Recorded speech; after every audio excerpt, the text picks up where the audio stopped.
Seeing how May is Mental Health Awareness Month, I figured I would share my own story. It's one that goes back a really long time, but I'll try to keep it brief.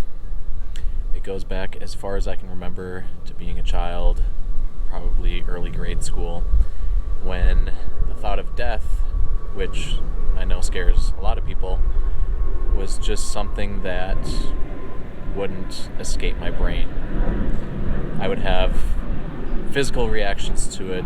The fight or flight moment would kick in, and I felt like I had to run away. I didn't know where I was running, but I would jump out of bed trying to get away. I couldn't understand what basically was unknown, and the lack of control would be something that I would find out was an issue for me. I like to know things, and I like to, even if it's a fake sense of control, have that control. Growing up, I also had some other fears. Fear of flights and needles, which I still have. And also, like other people, I fear other things. But those were the things that really brought up a physical reaction out of me. Fast forward to high school and even college, would still have those fight or flight moments, leaping out of bed and not knowing where I was running or why I was running, just knowing that thought of death and not understanding what happens would consume me. It would come in waves. It was kind of cyclical. Some months were better than others, but I don't know. It never really went diagnosed as an issue. It was different. Then when I finally got out of college, went through some life changes and was living in Prior Lake at the time, and I think it was at the age of 27, I thought I was having a heart attack. I was just laying on the couch, minding my own business, sweatpants, white shirt on, nothing special, laying down watching TV, when all of a sudden I had that fight or flight moment, and for the first time my chest felt like it was racing. My heart just wouldn't slow down, and it was getting out of hand, and I was sweating, nervous, and all those things that they tell you when you're having a heart attack, the pending sense of doom. I was having that. It was incredibly scary because it fed into my other anxiety, which is death. So I asked to be driven to the hospital, and that was not normal for me, but I knew that something was wrong. And as soon as I got in the car, I knew that it was also going to be very tough because I felt like I was going to be sick. And got a few blocks away from the house when all of a sudden I couldn't take it anymore, and I had to jump out, and that sense of sickness was leading to me to do very weird things. It wasn't a direct neighbor's house, but one that's in the general neighborhood. I got to the point where it felt like I had to expel something, and looking back on it now, it's very funny. It wasn't at the time, but I almost crapped in the neighbor's lawn. I almost dropped trout in broad daylight at 5 p.m. and went in the neighbor's lawn like a crazy dog. It's funny now, like I said, but that was something that was very wrong, and I needed to get help. And at that point, I realized I was going to go in, I was going to get my heart checked, and I eventually did within the next month. And that's when they told me, you know what, your heart's fine. Do you have anxiety issues? Well, maybe. I had gone in and seen some people in the past. College has them for free, which is great. I even went after college once or twice, and it focused more on some obsessive thinking at that point. But that's when I finally went in, and they diagnosed me for real. It was generalized anxiety disorder with some OCD, or really more pure O, which is obsessive thinking. And what happens is, you know how someone tells you, don't think of, and then fill in the blank, and that's kind of all you can think of? Well, imagine that without being prompted, and the thing that you're not supposed to think of is the thing that makes you the most scared and drives your inner anxiety or your inner fight or flight to get to the point where it's not healthy. Not only do you get that sense of running away, but you might have panic attacks. And that's what happened for a few months. Is I had some pretty severe panic attacks that felt like heart attacks. And I had some awesome friends, especially Jared, who you've seen in these videos. He helped me out by one time walking, I call it our best friend's 10K. He walked over 6 miles with me from a Dairy Queen back to my home. I've gone through some really weird stuff, but I'm here to tell you that even if you do crap in the neighbor's lawn, there's hope. I went in, like I said, got my diagnosis. Anxiety and depression are on a spectrum, and I learned that the hard way. In 2016, I went through some really difficult personal stuff, and that anxiety turned into depression. And depression is, for me at least, that feeling that you just don't care.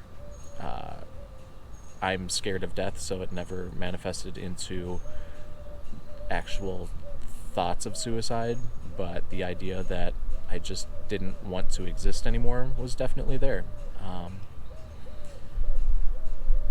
My family really stepped up and helped me and got me into the doctor right away, and they prescribed me more medication, which I should go back and tell you, after a few months of trying to deal with the anxiety on my own, I finally realized that, you know what, it was a chemical imbalance.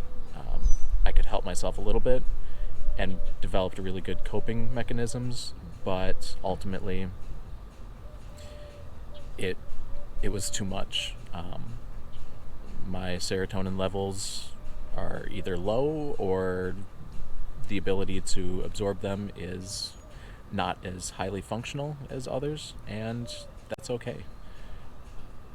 I now take Zoloft, which helps that greatly, and when I had my depression, I upped my dosage from 50 milligrams to 100, and that seemed to do the trick.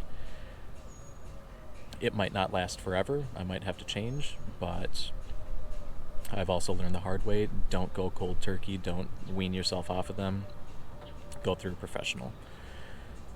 It's okay if you have to take them for the rest of your life. It's much better than not taking them. It can be scary to feel like you're dependent on it, but what's better, being dependent and living a semi-normal life, or living with all the things that you feel like you can't really get through, you don't really want to face? So that's kind of my story. On top of the Zoloft, I also have Ativan, which is for emergencies, long flights or rough flights. I can take them. I haven't for a few years, which is great, but I do have them just in case. And I've met a lot of really good people out of this.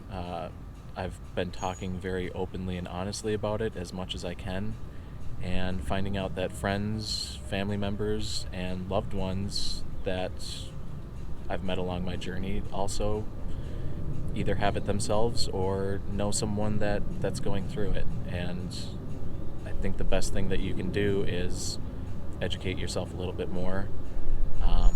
Don't be afraid to go get help. And also don't be afraid to support those that need help. Even if it's as simple as calling and making an appointment for that person or helping them through their insurance. When you're at your lowest, you don't want to do anything. When I had depression, I felt obligated to take care of my dog, but I didn't even take care of myself.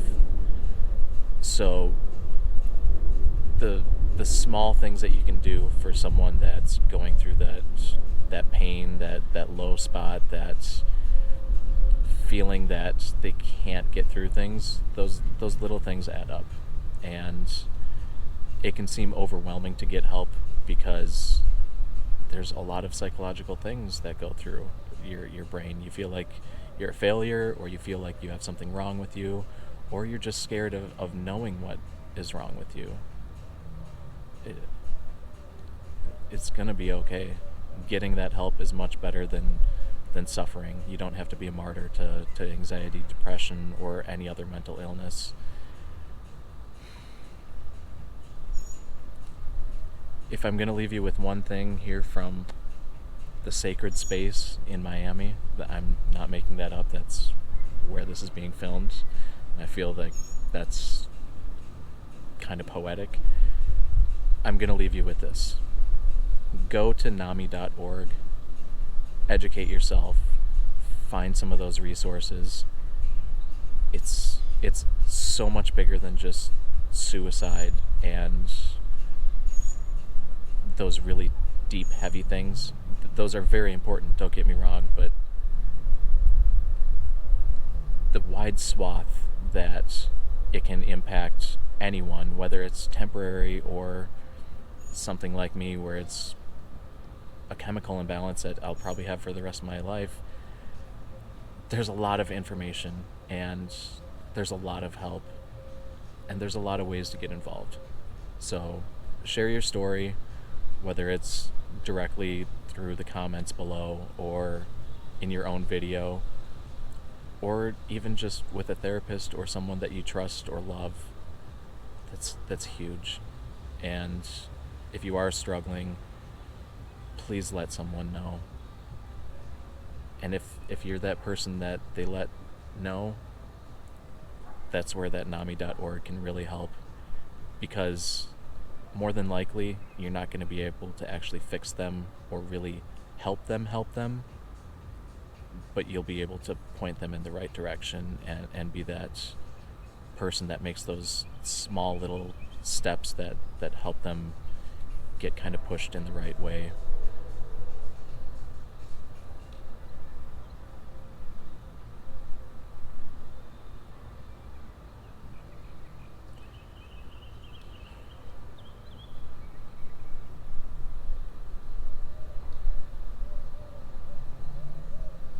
I know my story doesn't end here, but that's all I've got for right now. And hopefully there's a lot more sunny days than stormy ones, but I appreciate storms too. Thanks for listening.